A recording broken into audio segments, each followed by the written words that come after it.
بسم الله الرحمن الرحيم. السلام عليكم ورحمة الله وبركاته.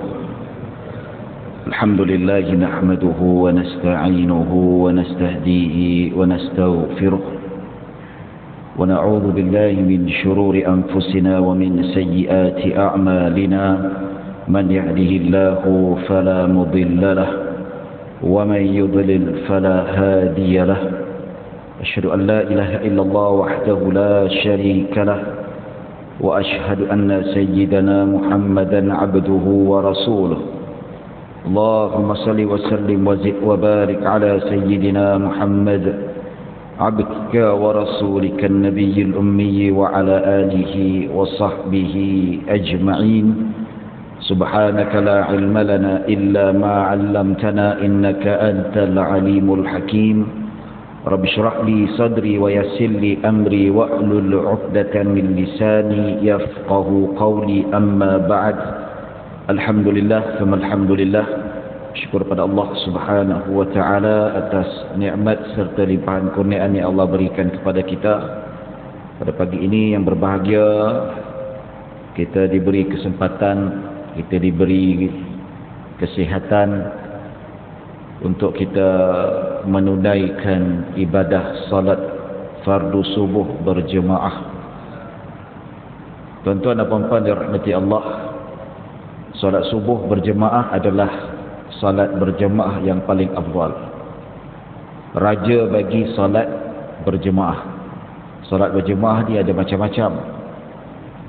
Yang ada fardu ain ada, yang fardu kifayah ada, yang sunat muakkad pun ada, yang harus pun ada. Yang fardu ni, fardu ain 5 ni lah, fardu kifayah. Maksudnya sunnah kifayah. Dia bukan fardu ain. Yang fardu ain tu solat 5 waktu. Tapi berjemaah, solat fardu secara berjemaah hukumnya sunat kifayah. Dan ada solat berjemaah yang fardu kifayah.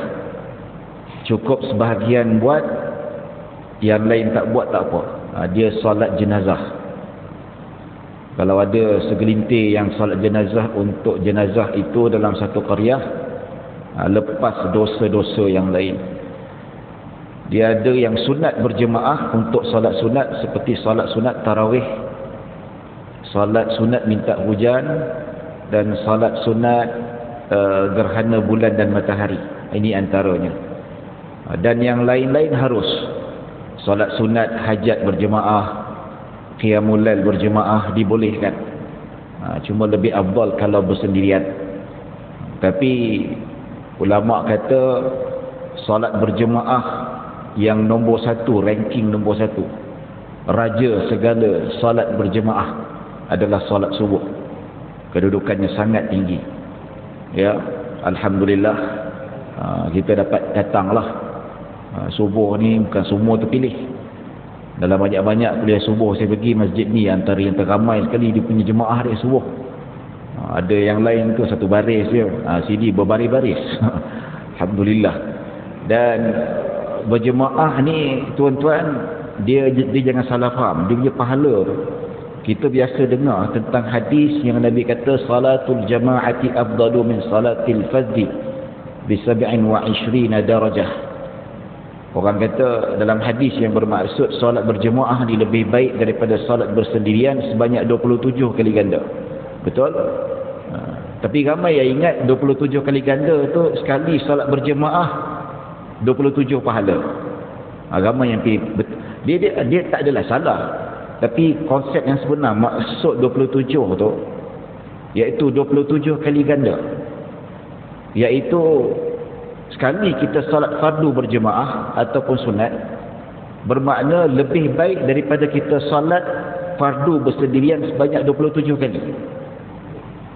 Sebab itu Imam Al-Muzani rahimahullah ta'ala, Imam Muzani ni ulama besar, anak murid kanan Imam Syafi'i. Dia disebutkan dalam kitab Siyar A'lamin Nubala. Al-Imam Zahabi meriwayatkan kisah dia ulama salaf zaman dulu punya, tahun kedua kurun kedua hijrah. Imam Muzani ni satu sikap dia, kalau tertinggal solat berjemaah, bukan sengaja, Kalau saya ni malas nak pergi, tidur je lah. Ni tak tertidur ke, sakit ke, apa-apalah, dia tertinggal solat berjemaah dekat masjid. Dia buat apa? Dia solat fardu tu bersendirian sebanyak 27 kali. Nampak tu? Itu pun dia kata aku solat, katakanlah dia tertinggal zuhur. Tak sempat, dia sedar dah habis orang dah balik dah. Dia tertidur, bukan sengaja tertidur.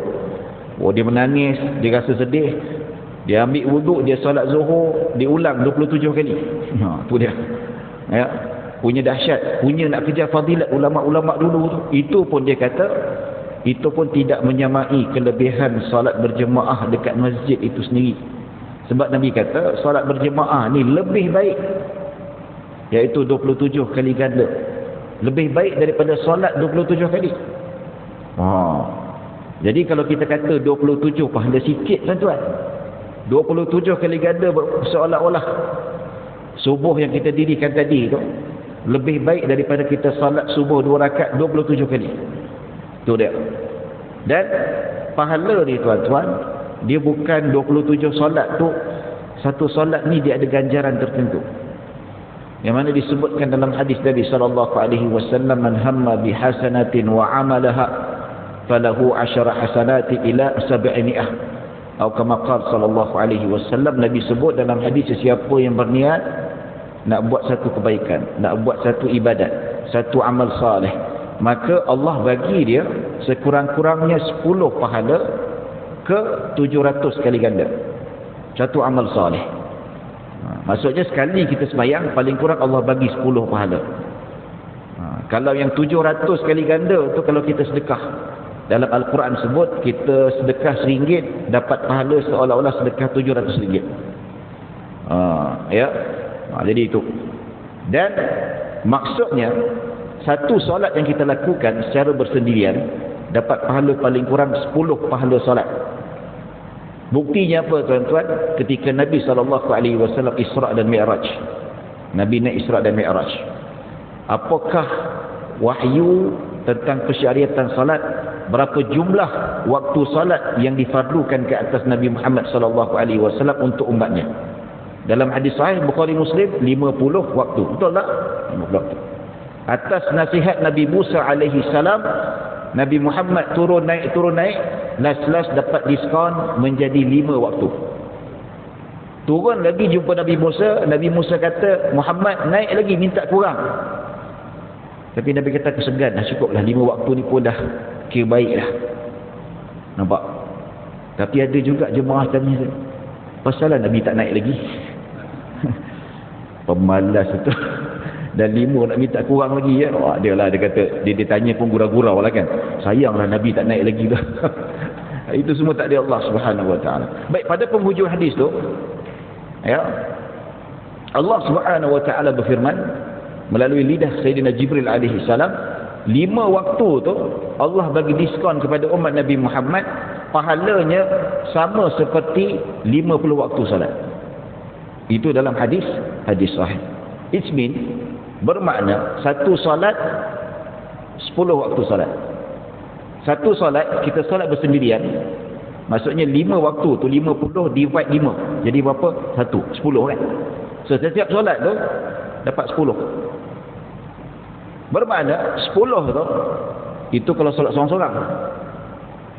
Kalau solat berjemaah kali 27 berapa tuan-tuan? 270. Itu yang kita kata himpunkan antara dua nas, dua hadis. Hadis yang Nabi kata dalam riwayat Allah kurniakan kepada kita 5 waktu seolah-olah kita solat 50 waktu. So bagi 5, setiap solat ada 10. Itu solat seorang-seorang. Tambah lagi dekat masjid berjemaah 27 kali ganda. Bermakna satu solat berjemaah kita dapat 270 kali ganda.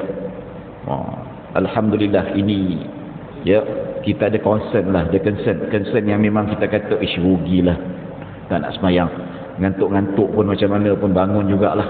Alhamdulillah, ini kita kata hidayah lah, hidayah ya Allah berikan kepada kita untuk kita kumpulkan sebanyak mungkin pahala dan ganjaran untuk bekalan kita dekat akhirat. Mudah-mudahan Allah kekalkan hidayah ini, Allah kekalkan semangat ini untuk kita terus istiqamah dalam ibadah kita. Amal yang ringkas, pengorbanan yang memerlukan pengorbanan yang sedikit tetapi ganjarannya besar. Iaitu simple 2 rakaat, pengorbanan, bangun tidur pagi-pagi, start kereta, ya, korbankan waktu sihat kita, tetapi ganjarannya cukup besar. Beratus-ratus kali ganda ganjaran yang Allah berikan kepada kita.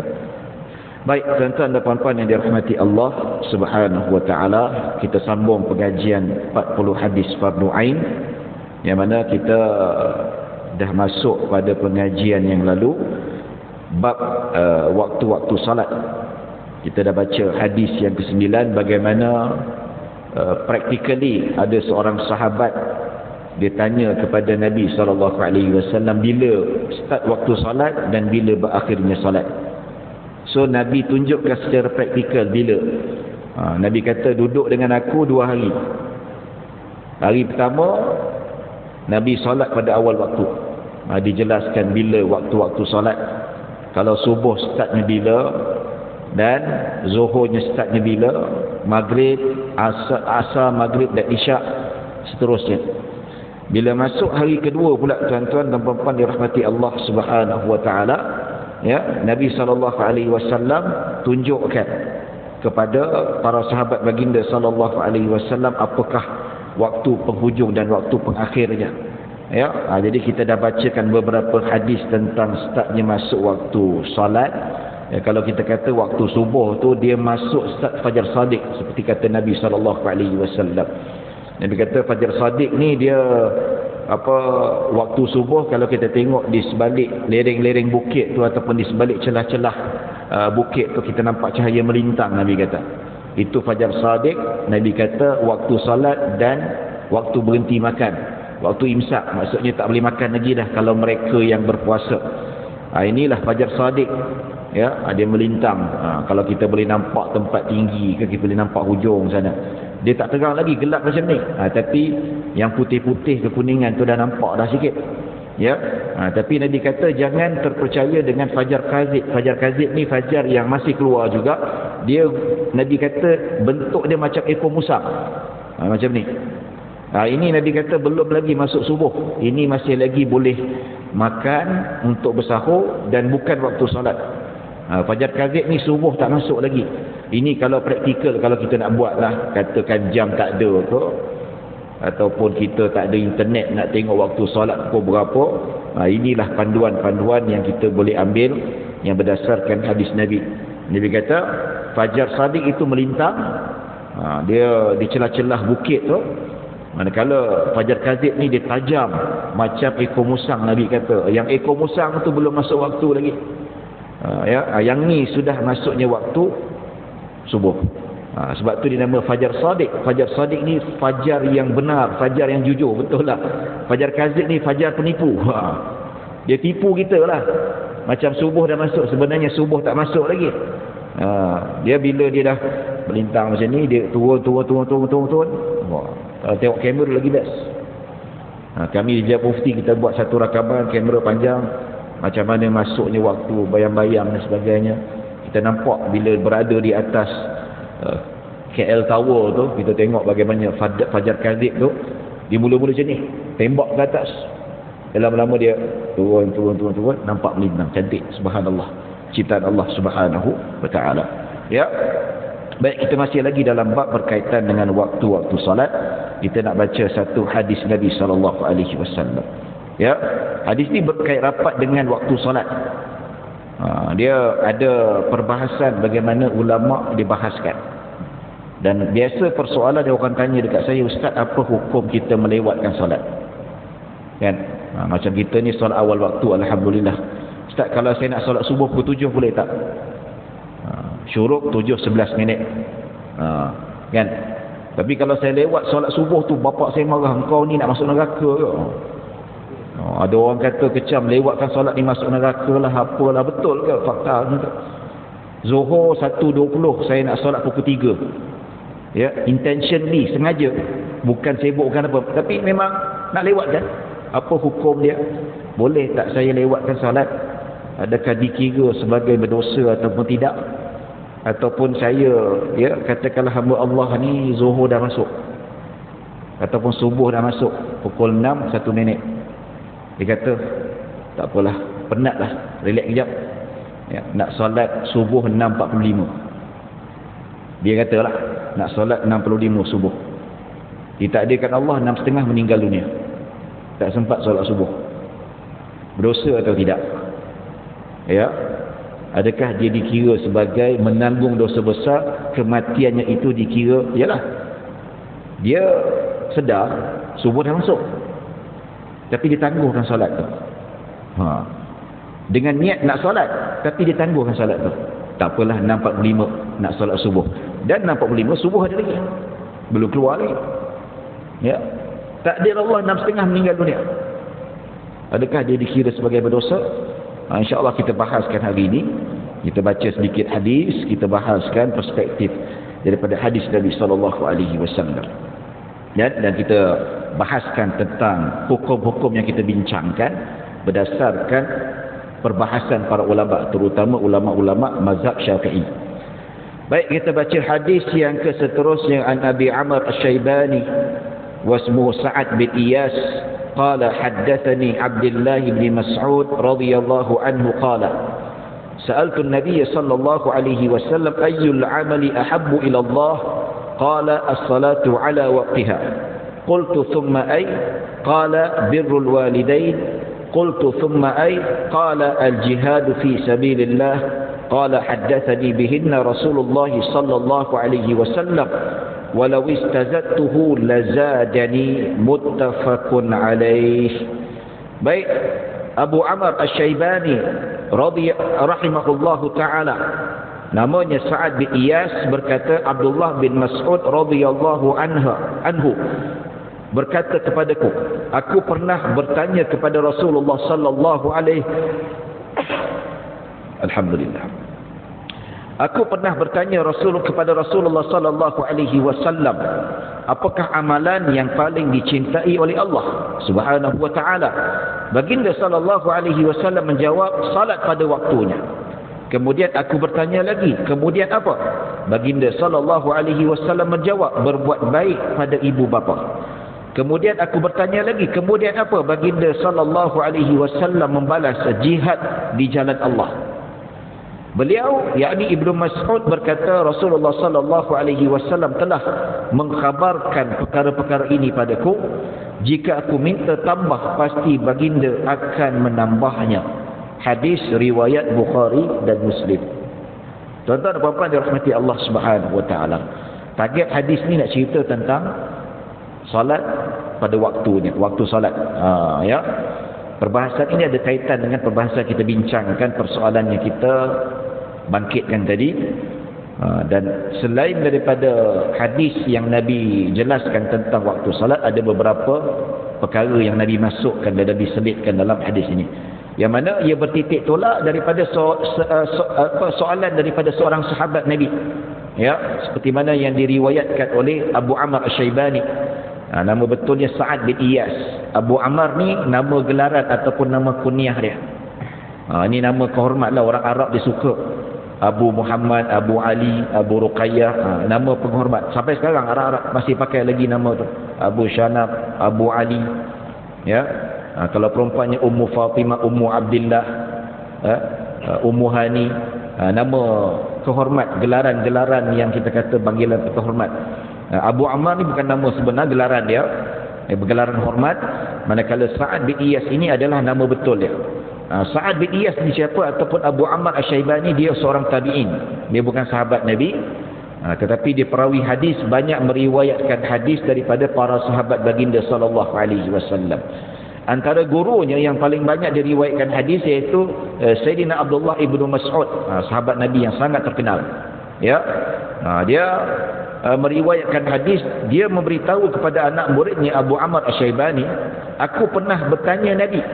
Satu hari aku duduk dengan Nabi sallallahu alaihi wasallam, berborak dengan Nabi. Aku tanya Nabi, wahai Rasulullah, dalam banyak-banyak amalan soleh ni apa yang paling baik? Apakah amalan yang paling baik sekali? Maka baginda sallallahu alaihi wasallam sebut salat pada waktunya. Salat pada waktunya itu salat selagi mana dalam waktunya.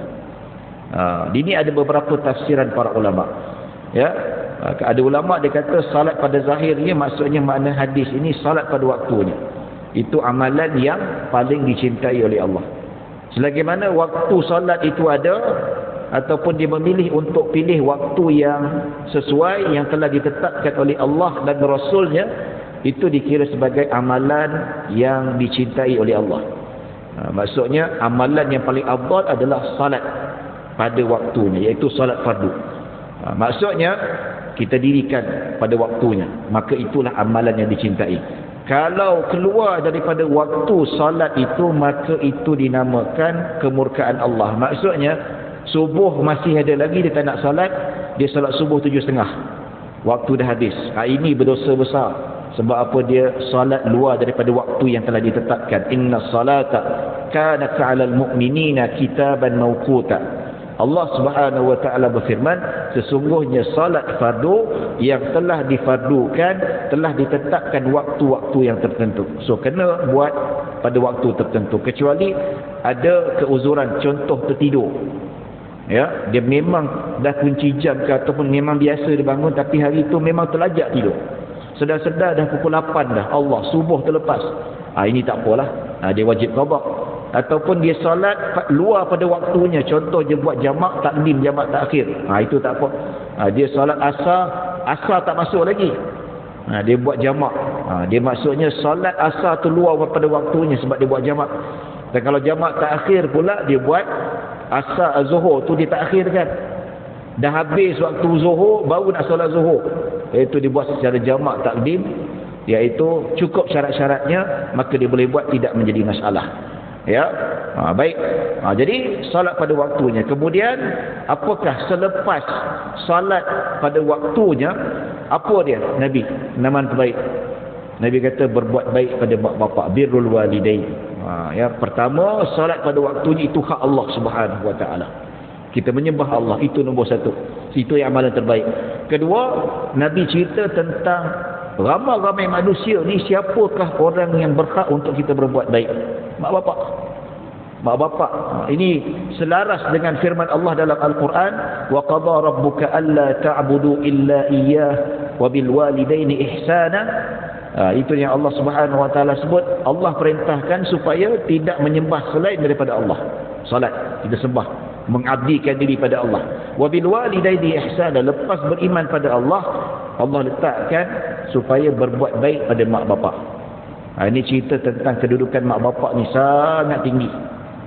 Selepas tanggungjawab pada Allah, Allah letak, Nabi letak ranking nombor 2. Ranking nombor 2 selepas beriman pada Allah, sembah Allah, ranking nombor 2 mak bapak. Tu dia. Ya, ini buat baik pada mak bapak lah. Kalau yang masih lagi ada mak bapak tu, selagi mana ada kudrat, ada kemampuan, buat baik pada mak bapak. Buatlah sebaik mungkin, buatlah apa yang ada, duit ke, ziarah ke, bantu dan sebagainya. Apa yang berkenan, pergi cari duit, pergi beli dan sebagainya. Ini tuntutan yang patut dilakukan kita sebagai umat Nabi Muhammad sallallahu alaihi wasallam. Kemudian ditanya apa lagi? Lepas berbuat baik pada mak bapak, apa lagi?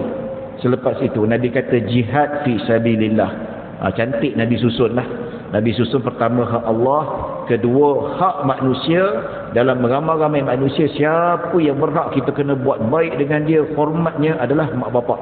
Ketiga, Nabi kaitkan dengan hak agama. Agama kita juga ada hak. Pertama hak Allah semayang tadi. Kedua hak manusia, yang paling baik adalah manusia, itu mak bapak kita kena buat baik. Ketiga hak agama. Kita juga kena protect agama kita daripada dihina, daripada dicemuh, daripada diratah-ratah oleh musuh Allah. Antara jalan terakhir untuk kita mengajar musuh Allah ni jihad fi sabilillah, supaya mereka tak sewenang-wenangnya meratah daging manusia yang mana umat Islam, ataupun menghina kita, ataupun mengutuk agama kita, ataupun menghina ataupun mengancam keselamatan umat Islam dan kedaulatan agama kita, tuan-tuan. Ini.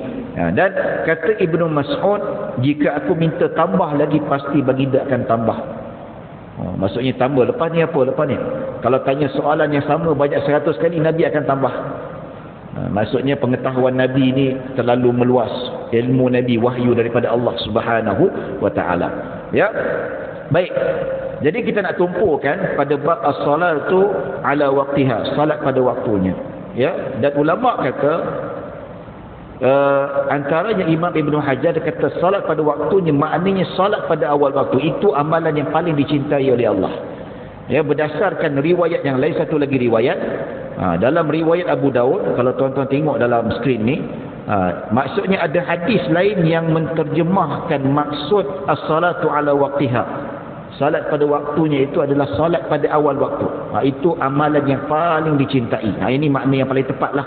Seperti mana disebutkan dalam hadis Nabi sallallahu alaihi wasallam, an Ummi Farwah radhiyallahu anhu qalat su'ila an-nabiy sallallahu alaihi wasallam ayyul a'mali afdal?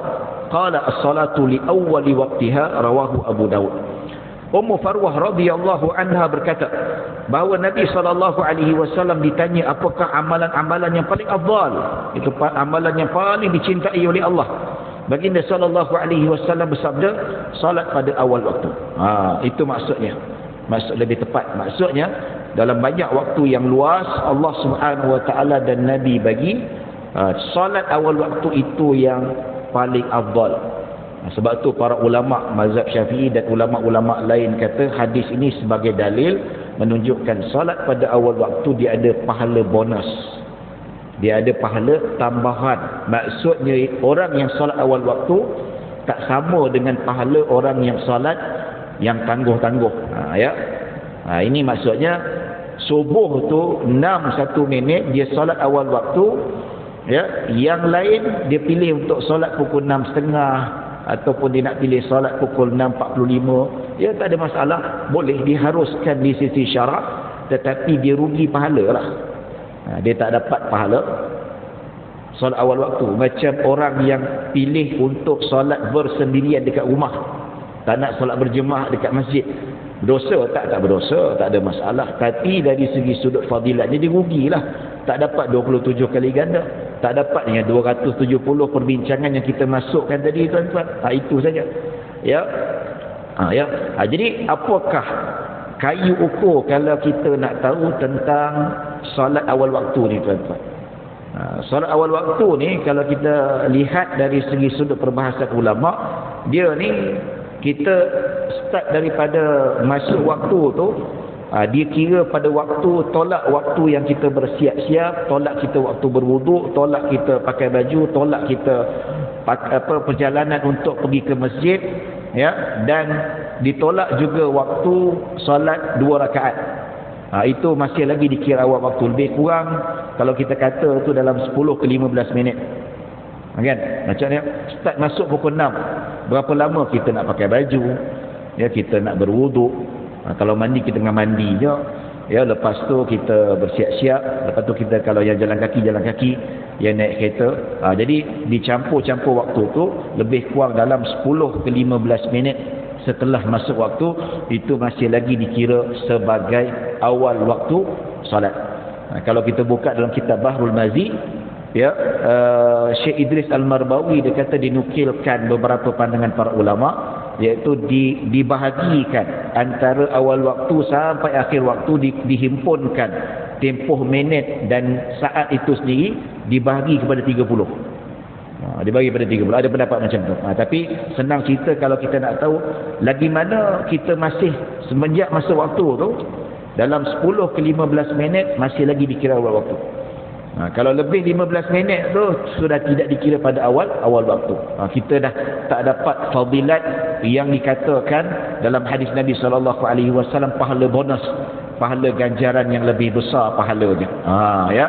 Jadi sebab itu kita kata dalam solat ni dia tidak terikat pada solat ibadat saja.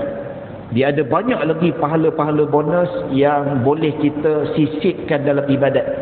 Macam contoh kan, orang yang solat berjemaah, macam kita tadi solat subuh lebih kurang dalam pukul 6 subuh, masih lagi awal waktu, tuan-tuan. Ya, ada orang solat berjemaah 6.30. Ada orang berjemaah 6.45. Dia tak sama.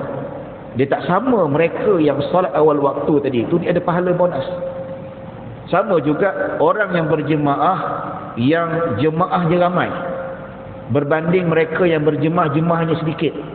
Kan ada orang ada berjemaah kat rumah tapi 2-3 orang saja. Tapi mereka yang solat berjemaah dekat masjid yang ramai jemaahnya lagi besar pahala. Dalam hadis yang diriwayatkan oleh Imam Abu Daud dalam sunannya, Nabi SAW sebut, Nabi itu sabda, salatul rajuli ma'ar rajuli afdalu min salatir rajuli wahdahu. Nabi kata salat seorang lelaki dengan seorang makmum secara berjemaah, Nabi kata lebih baik daripada salat seorang lelaki secara bersendirian. Ya, dan Nabi kata salatul rajuli ma'ar rajulaini afdalu min salatir rajuli ma'ar rajul. Nabi kata salat seorang lelaki bersama dengan 2 jemaah lebih baik, lebih afdal, lebih dicintai daripada solat seorang lelaki dengan seorang jemaah. Dan Nabi kata jikalau lebih bertambah ataupun lebih ramai, itu lebih baik, Nabi kata.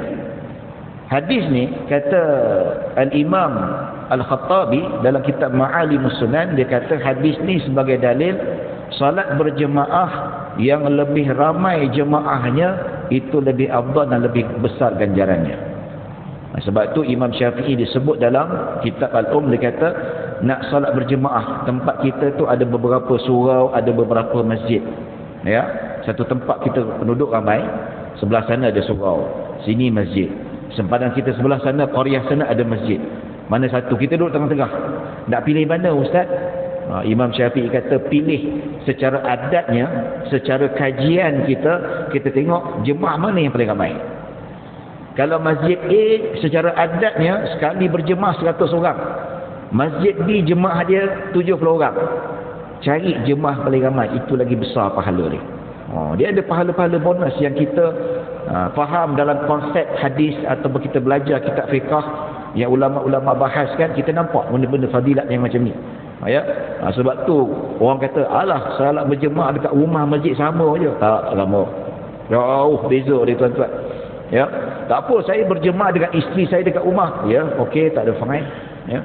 Tapi pahala-pahala bonus you takkan dapat kat rumah. Sini dekat masjid pahala bonus subhanallah terlalu tinggi dan terlalu besar. Macam ni contohlah.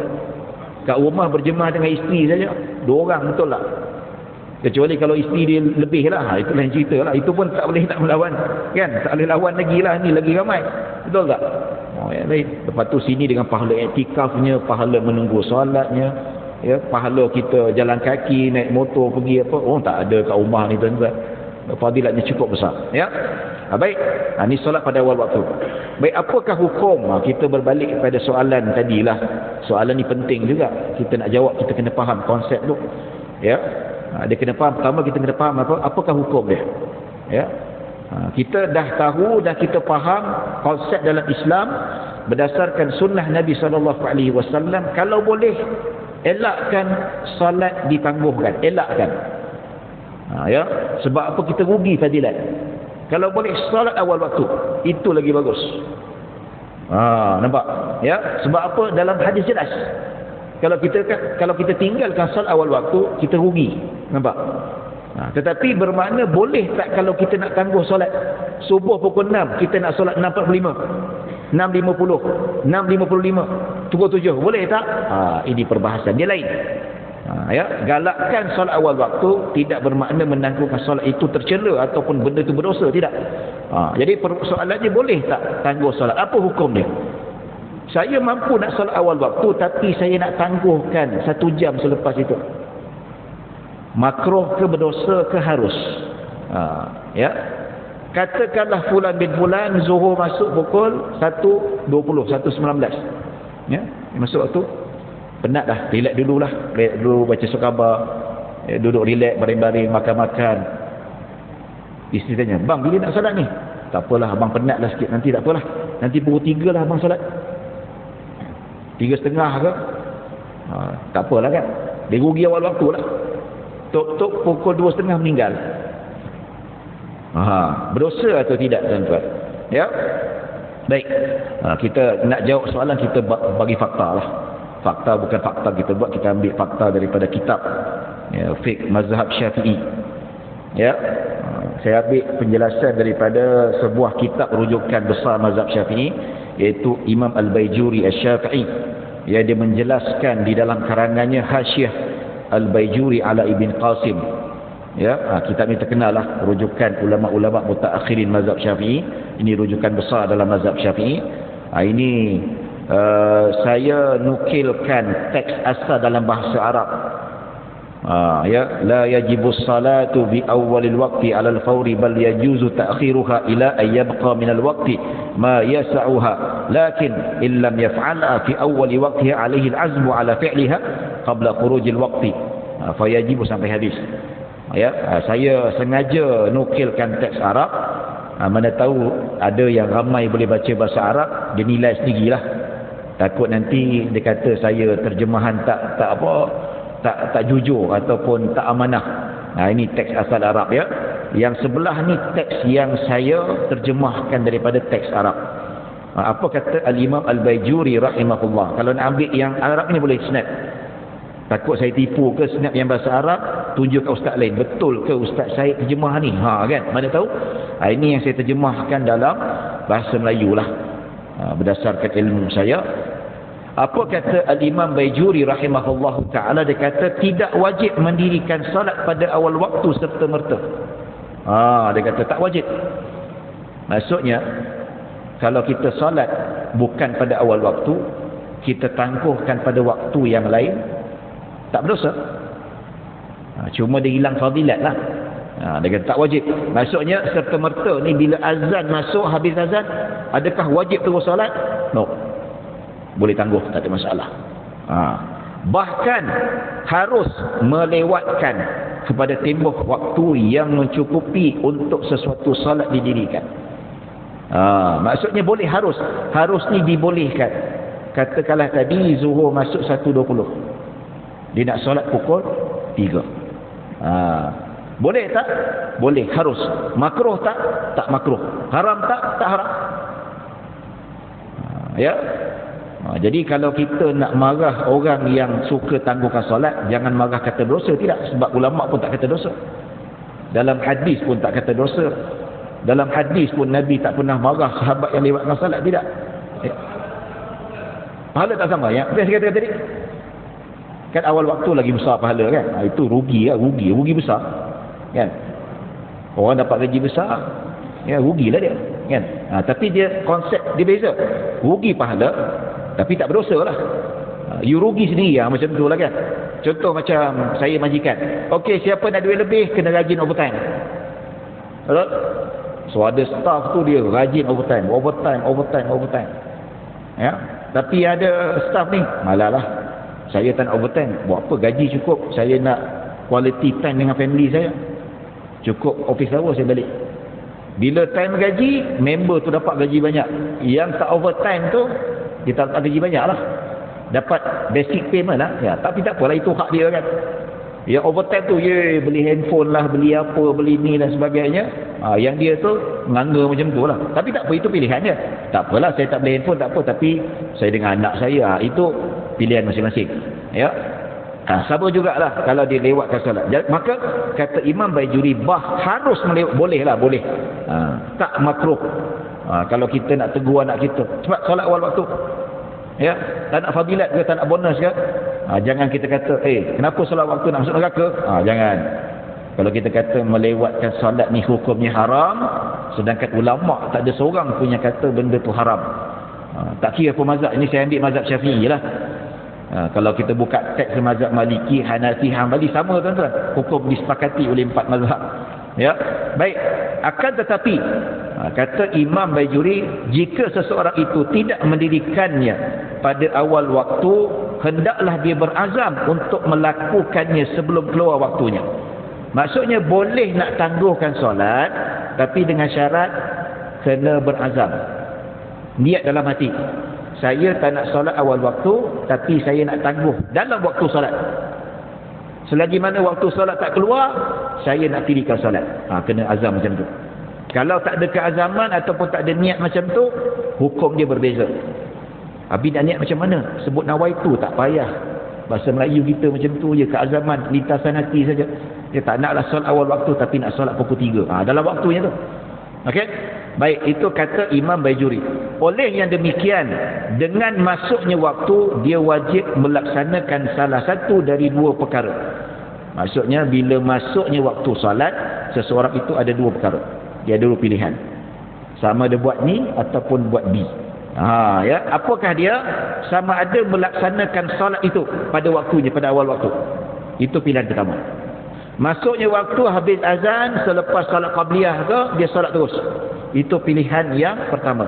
Atau keazaman untuk melaksanakan pada waktunya. Maksudnya boleh tangguh, tapi kena ada keazaman bahawa saya akan mendirikan salat pada waktunya.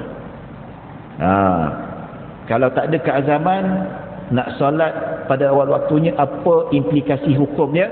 Baik, Imam Baijuri sambung. Jika tidak melaksanakannya pada awal waktu dan tidak berazam untuk melakukan solat pada waktunya, maka dia berdosa. Maksudnya dia memang tak nak solat lah. Dah masuk waktu, tak nak solat pada awal waktu dan tak berazam untuk melaksanakan solat pada waktunya. Maksudnya memang tak nak, intentionally tak nak solat. Dia dosa lah. Okey? Tapi macam kita ni yang biasa solat, mustahil tak pernah tak niat tak nak solat. Mesti memang niatnya dalam solat. Ini biasa orang yang memang tak pernah solat. Ataupun sifat dia memang suka melalaikan solat. Ini ya. Masuk waktu dia memang tak ada niat nak solat. Ini hukumnya berbeza, tuan-tuan. Baik. Okey?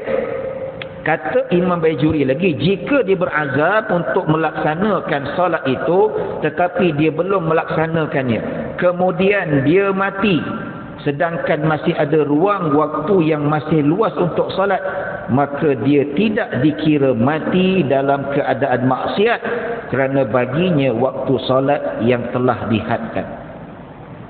Macam tadilah kan, ya, dia nak solat pukul 3, meninggal dunia pukul 2.30.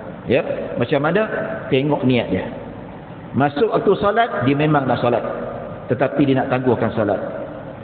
So Imam Baijuri kata, kalau ada keazaman untuk melaksanakan solat walaupun lewat sekalipun dalam waktunya, dia meninggal dunia, tak sempat solat, kata Imam Baijuri, dia mati dalam keadaan tidak berdosa.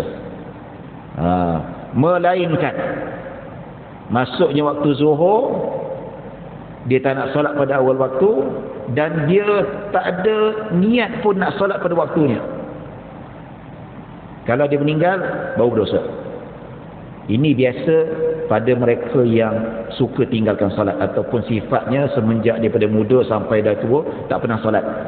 So bila masuk waktu solat, dia tak pernah niat pun nak solat. Dia memang sifat dia meninggalkan solat. Tapi macam kita ni yang biasa solat berjemaah terutamanya, bila masuk waktu solat, tiba time kita penat sangat, malas, kita punya mood tu lain macam, ataupun tengah kita dah masuk waktu tu tetamu datang pula, takkan halau ni pula, tak apalah, tamu dulu, kita tangguhkan solat dulu, ataupun ajak sama-sama pergi berjemaah. Tapi kalau tengoklah keadaan, kalau memang dia tak selesa ke, tak apa, tunggulah, tak apalah, layan tetamu dulu, nanti pukul 3 baru solat. Itu tak apa, itu biasa bagi mereka yang mendirikan solat. Jadi persoalan sudah terjawab, dia kena lihat pada keadaan. Sama juga kan tuan, persoalan orang tanya, Ustaz, ya, isteri saya ni ataupun mak saya ni orang perempuan. Bila masuk Ramadan, ya, mereka masih lagi belum menopause dan sebagainya, darah haid keluar. Ya, jadi tak boleh berpuasa 6 hari ke 7 hari. Tengoklah berapa tempoh yang kena tu. So katakanlah mak saya ni 7 hari dia tak boleh puasa. Ya. Jadi dia lepas habis Ramadan, masuk Syawal dia tak qada. Ya, masuk Zulkaidah tak qada, Zulhijjah pun tak qada, masuk Muharram, Safar, Rabiul Awal macam ni. Tak. Bila masuk Jumadal Awal saja dia meninggal dunia. Adakah mak saya dikira sebagai berdosa sedangkan dia ada waktu yang awal lagi, Syawal, Zulkaidah, Zulhijjah, dia boleh qada. Tapi dia sengaja tangguh-tangguhkan. Ya, last kali meninggal dunia tak sempat qada puasa Ramadan yang dihutang itu sebanyak 7 hari. Macam mana Ustaz? Mak saya berdosa ke? Ada orang pernah tanya saya. Ya, konsepnya sama lah tuan-tuan. Konsep sama. Pertama, orang yang meninggalkan puasa disebabkan keuzuran, sakit, ataupun dalam istilah lain haid, nifas. Ya, bab nifas kita dah belajar pada awal itu. Ini dia diharuskan ataupun dia perempuan tak boleh puasa, haram. Itu ditinggalkan puasa sebab keuzuran lah.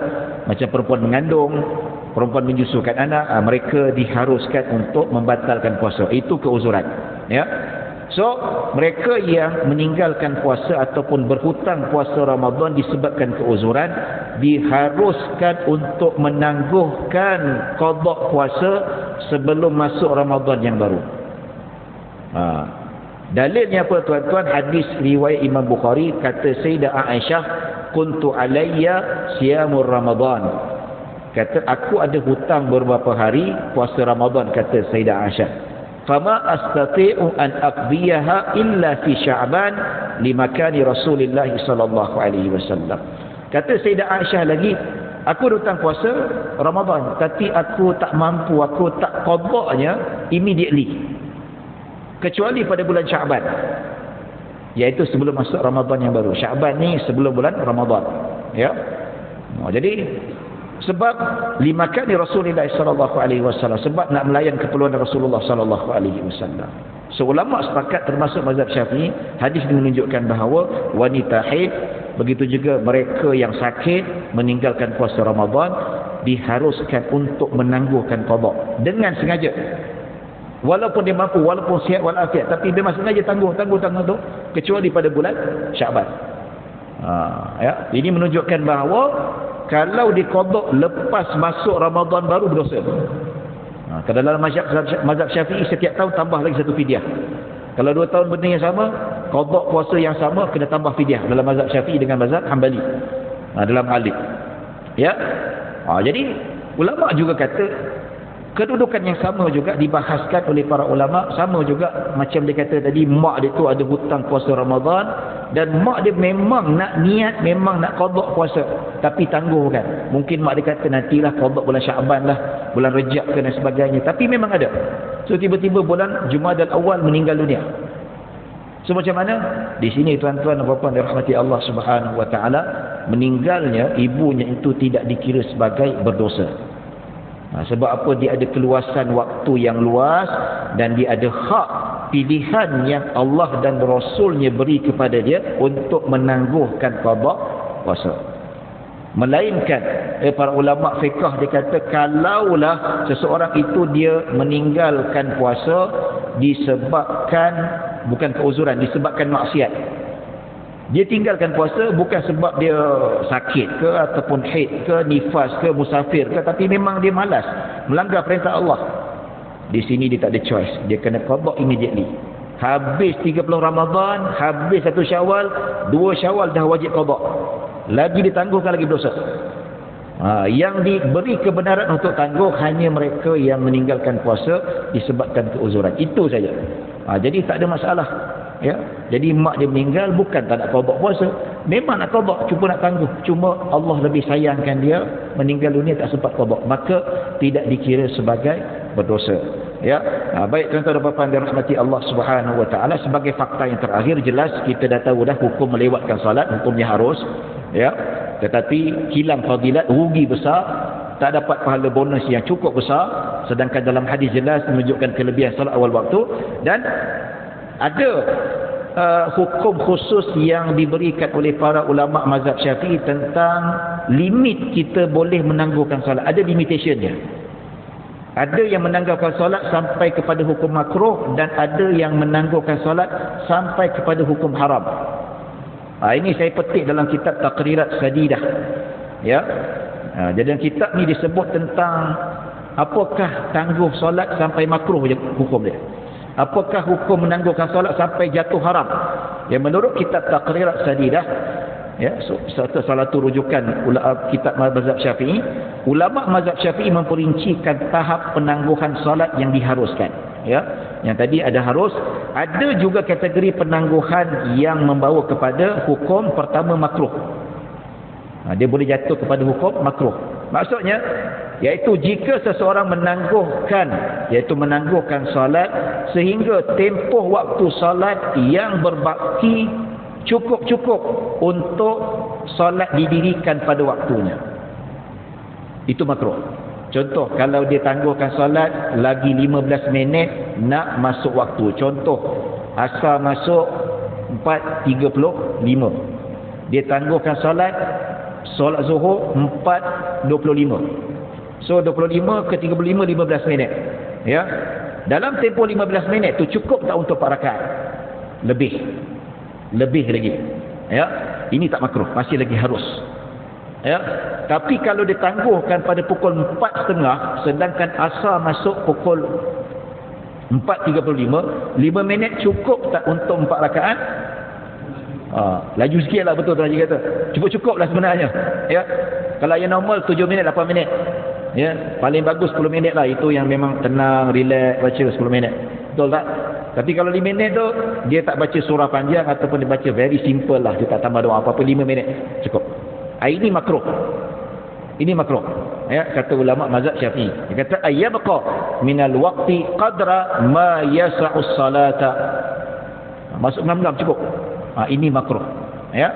Dan penangguhan salat boleh jatuh haram, maksudnya iaitu menangguhkan salat sehingga tempoh waktu salat yang berbaki tidak mencukupi untuk salat didirikan, sehingga sebahagian rakaat didirikan luar dari waktu salat. Contoh dia tangguhkan salat lagi 3 minit asar dah masuk.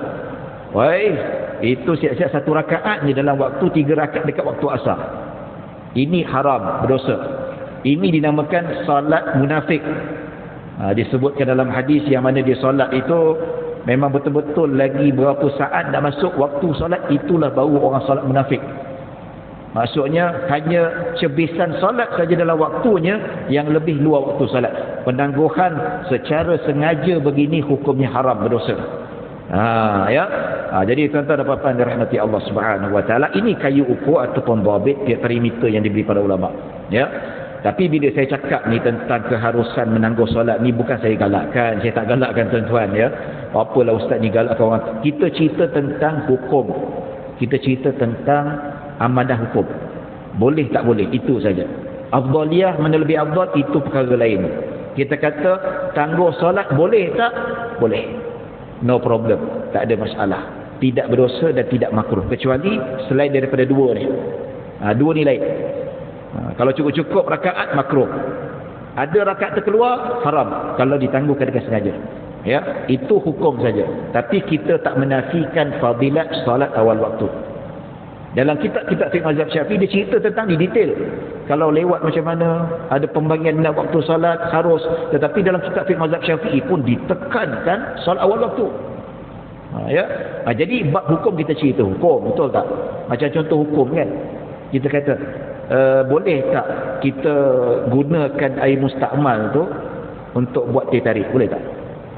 Kita wuduk Tuan Haji, wuduk kita tadah balik air mustakmal tu, kita bagi kat isteri kita, yang air mustakmal ni tolong didihkan dia buat teh tarik, minum.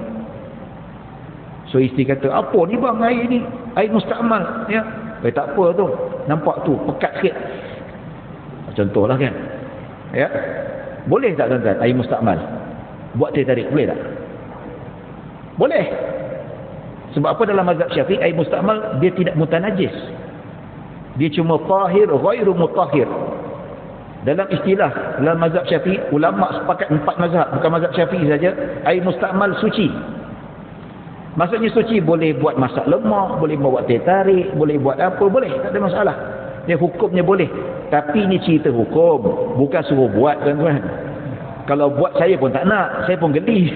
Betul tak? Ni hukum saja. Bukan suruh buat. Bila cerita tentang hukum. Betul tak?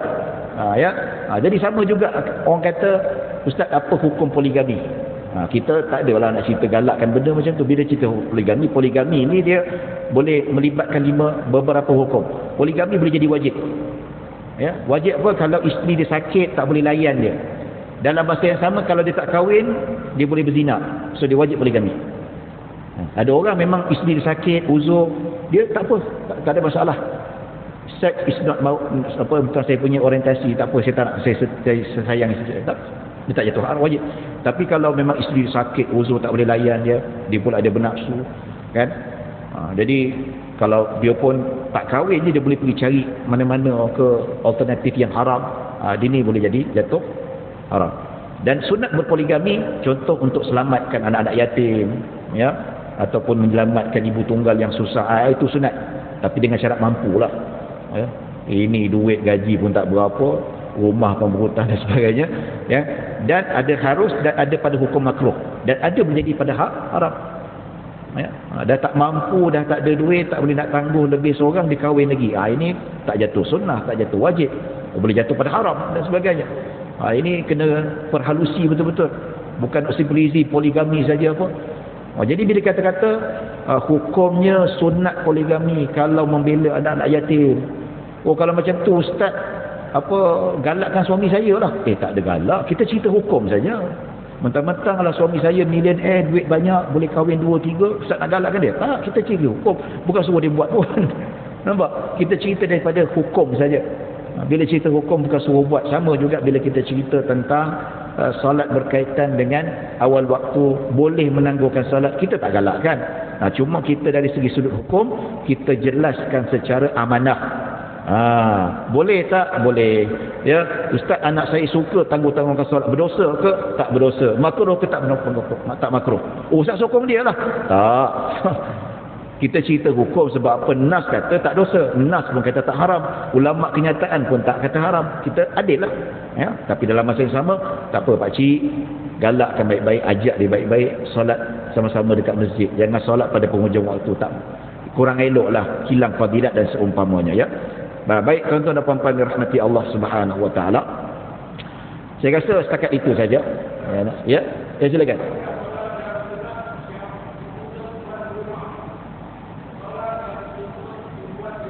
Okey, solat sunat yang dituntut buat kat rumah.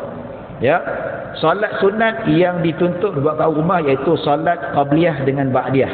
Bukan dituntut, disunatkan. Dituntut tu sunat muakkad, dia bukan sunat muakkad. Ya, sebab apa? Nabi SAW solat qabliyah, macam contoh Nabi nak solat subuh berjemaah dekat masjid. Dan Nabi akan solat sunat fajar. Nabi akan solat sunat qabliyah subuh dekat rumah. Itu yang diriwayatkan oleh Ummu Salamah. Ummu Salamah nampak Nabi solat qabliyah subuh dengan solat 2 rakaat ringan, bukan panjang-panjang, ya. Dan begitu juga sahabat Nabi SAW Ibnu Umar meriwayatkan, dia kata Nabi selepas solat fardu, Nabi akan balik rumah, Nabi akan solat ba'diyah dekat rumah. Jadi ulama kata berdasarkan hadis ini, salat-salat ba'diyah, qabliyah, solat rawatib digalakkan buat dekat rumah. Itu lebih afdal. Bukan tuntutan, ya. Dia bukan sunat muakkad, dia lebih afdal sahaja. Pasal apa? Sebab ada hadis Nabi kata kita kena cerahkan rumah kita dengan solat. Maksudnya jangan solat dekat rumah, jangan solat dekat masjid. Ada solat yang memang kita kena buat dekat rumah. Nanti ada saya terangkan, ya. Baik. Pahala bila sebut afdal, lebih baik lah, lebih besar lah, lebih baik. Cuma situasi ni tuan, kita kena faham, ya. Ada orang dia memang kena buat dekat masjid, memang buat kat masjid, ya. Okey, cuba try. Dia kata tak apalah, kita nak ikut sunnah. Dia bila dia balik rumah nak buat ba'diyah dekat rumah, ya, tiba-tiba sampai rumah ayam percik lah, ikan bakar lah, apa dia kan. Jadi balik-balik tengok, alamak, tak jadilah, terus. Ada orang dia balik rumah, dia dah malas lah. Dah malas, ya. Dia memang dia kalau buat ni lain macam lah. Balik rumah dengan anak kecil sambut, tak jadi semayang, duk main dengan anak dia, jadi galip macam tu, ya. Jadi macam mana ustaz? Dia kata tak apa, buat kat masjid. Bila kata dari segi sudut afdaliyah, daripada kita menanggung risiko balik rumah nak buat, takut tak buat, lebih baik buat kat masjid. Lebih baik dekat, macam contoh solat sunat isyraq kan. Habis ni solat sunat isyraq, macam saya naik kereta ni balik setengah jam perjalanan, 20 minit jam, balik rumah tu tak adalah jadinya. Balik rumah nampak isteri nasi lemak, nasi bungkus tu tak jadi sembahyang. Baik awal-awal sembahyang dekat masjid ni, settlekan dulu, tengok keadaan. Jadi kalau dia boleh buat kat rumah, better.